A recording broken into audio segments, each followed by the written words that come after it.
Ku tak akan goyah, Kau sertaku.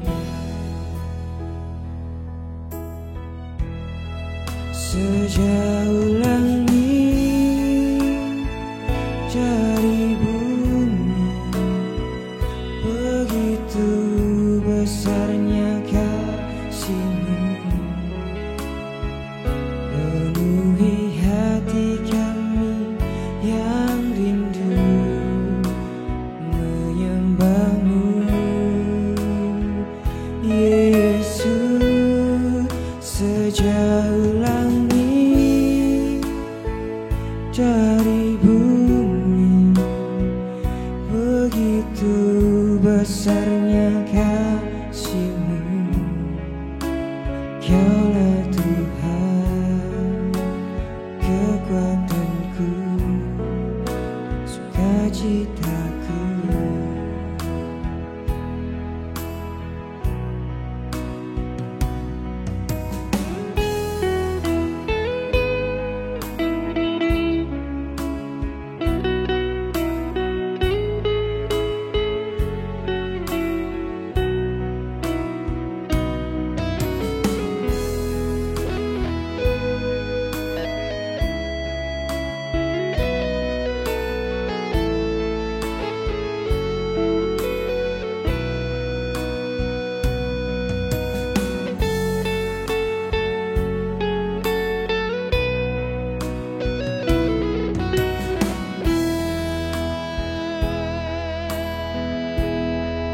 Sejauh langit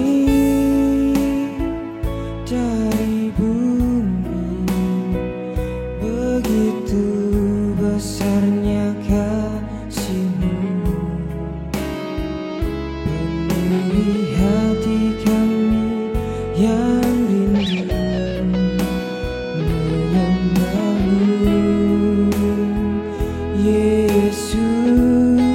Sejauh langit dari bumi, begitu besarnya kasih-Mu. Kaulah Tuhan, kekuatanku, sukacitaku. Sejauh langit dari bumi, begitu besarnya kasih-Mu. Penuhi hati kami yang rindu menyembah-Mu, Yesus. Sejauh langit dari bumi, begitu besarnya kasih-Mu. Kaulah Tuhan, kekuatanku, sukacitaku.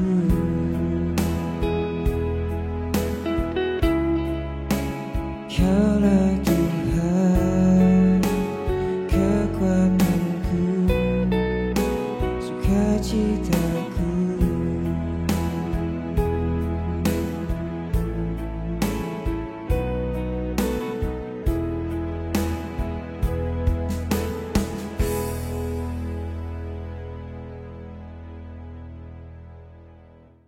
Saudara-saudara yang dikasihi Tuhan, selamat hari Minggu dan selamat beribadah.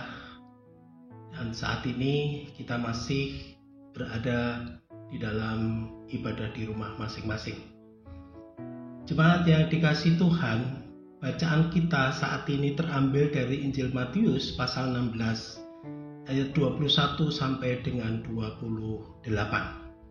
Tema saat ini adalah menjadi pengikut Yesus yang berani. Jemaat yang dikasihi Tuhan, hampir semua orang tidak ingin mengalami penderitaan ataupun memiliki masalah.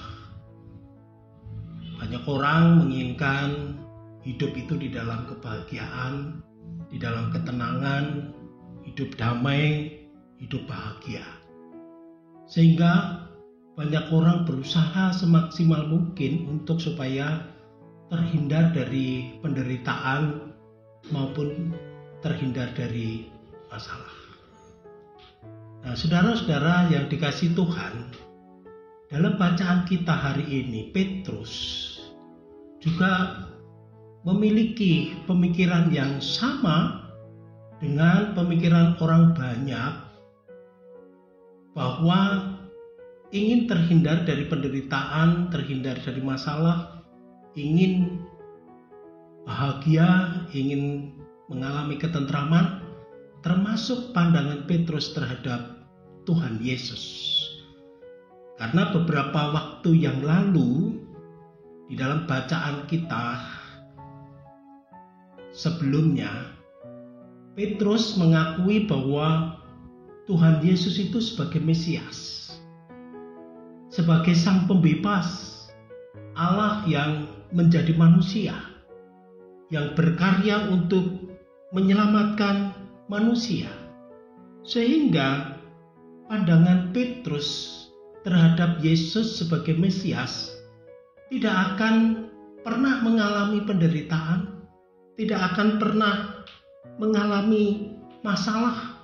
Justru Petrus menganggap Yesus sebagai Mesias akan mengalami kejayaan, akan mengalami kemenangan, akan mendapatkan kehormatan yang sangat tinggi.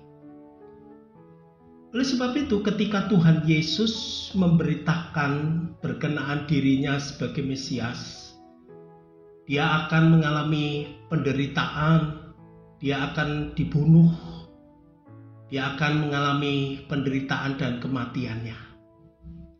Di dalam bacaan hari ini, di dalam ayat yang ke-20 ke ayat yang ke-22 dikatakan, tetapi Petrus menarik Yesus ke samping dan menegur dia, katanya, Tuhan, kiranya Allah menjauhkan hal itu. Hal itu sekali-kali tidak akan menimpa engkau. Petrus tidak bisa memahami arti dari Mesias. Allah yang menjadi manusia itu berkarya akan mengalami penderitaan dan mati. Dan pada hari yang ketiga akan mengalami kebangkitan. Karena yang dipikir oleh Petrus seperti banyak orang, ingin terhindar dari penderitaan dan masalah. Apalagi Yesus sebagai Mesias tidak akan pernah mengalami hal itu. Nah, saudara-saudara yang dikasihi Tuhan, akibat dari pemikiran Petrus yang demikian itu, Petrus ingin juga terhindar dari penderitaan dan bahkan tidak mau mengalami penderitaan bersama dengan Yesus sebagai gurunya dan bahkan sebagai Mesias yang diakui oleh Petrus. Nah, dalam bacaan selanjutnya, pandangan Petrus yang demikian itu membuat Tuhan Yesus marah kepada Petrus. Kenapa Tuhan Yesus marah kepada Petrus? Ayat 23 dikatakan demikian. Maka Yesus berpaling dan berkata kepada Petrus, enyahlah iblis, engkau suatu batu sandungan bagiku, sebab engkau bukan memikirkan apa yang dipikirkan Allah, melainkan apa yang dipikirkan manusia.